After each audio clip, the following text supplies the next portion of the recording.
Hello students, तो आज আমি বৈচিত্ৰময় অসম কিতাপখনৰ পৰা কেইটামান কমন কোৱেশ্চন ডিসকাস কৰিম যোনখিনি যদি তোমালোকে ভালকৈ পঢ়া তেনেহলে বৈচিত্ৰময় অসমৰ পৰা তোমালোকে 10 নম্বৰ পাবা তোমালোকৰ মেট্ৰিক পৰীক্ষাই হওক বা ক্লাস 9 ৰ ফাইনেল এক্সাম।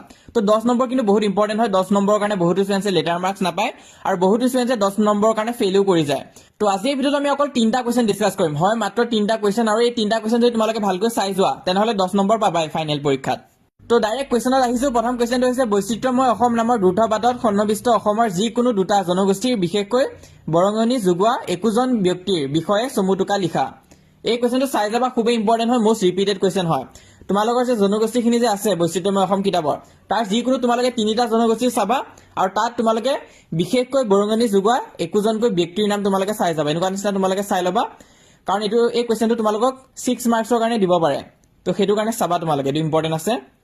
প্ৰথম তোমালোকে এই কোৱেশ্চনটো চাই থৈ দিবা। নেক্সট যোনটো কোৱেশ্চন হয় সেইটো হৈছে তোমাৰ দ্ৰুতপাতত সন্নিৱিষ্ট অসমৰ